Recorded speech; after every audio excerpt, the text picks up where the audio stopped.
ഒരു ഹിന്ദിക്കാരി വന്നിട്ട് ഹിന്ദിക്കാരി അല്ലൊരു മലയാളി. ബിഗ് ബോസ് കാണലുണ്ട്. ബിഗ് ബോസ് കാണലില്ല, എന്നാലും റീൽസിൽ കാണല്ലേ. അപ്പൊ അതിൽ ഏറ്റവും ഇഷ്ടമുള്ള കണ്ടസ്റ്റന്റ് ആരാ? കാണലുണ്ട്. അപ്പൊ റീൽസിലൊക്കെ കാണാമല്ലോ. ആരാണ്?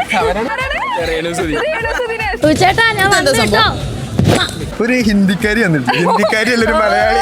എനിക്ക് മലയാളം അറിയത്തില്ല, എനിക്ക് നല്ലപോലെ മലയാളം അറിയാം. ഞാനൊരു കുണ്ടിയാണ്.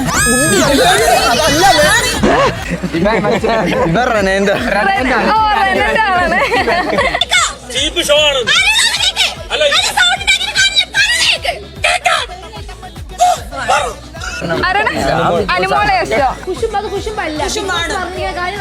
നീ ഞങ്ങളുടെ അമ്മൂമ്മയാണ്. എപ്പോഴും ഒരു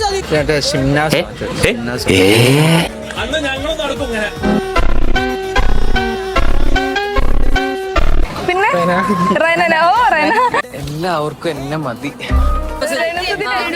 രേണുസുദിനെ എല്ലാവർക്കും ഇഷ്ടം. എൻ്റെ പൊന്നു തത്തമ്മ കണ്ണുമില്ലേ, കണ്ണും ഒന്നും ഇല്ലാത്തതിനോട് എന്നാ പറഞ്ഞിട്ട് എന്നാ കാര്യമാണ് തത്തമ്മ. എന്തുകൊണ്ടാണ്? അത്രേ പെർഫോം ചെയ്യുന്ന ഒരാൾ ഇപ്പോൾ വേറെ ആരുമില്ല. എന്തായാലും ഞങ്ങളുടെ ഇൻസ്റ്റാഗ്രാം പേജ് സ്മാർട്ട് വൈബ്സ് നിങ്ങൾ ആരെങ്കിലും ഫോളോ ചെയ്തിട്ടുണ്ടെങ്കിൽ ₹50 ഗൂഗിൾ പേ ചെയ്തിട്ടുണ്ടോ അതന്നെ ഫസ്റ്റ് വൺ. ഇല്ല ചെയ്തിട്ടില്ല. എന്തായാലും thank you so much. Okay.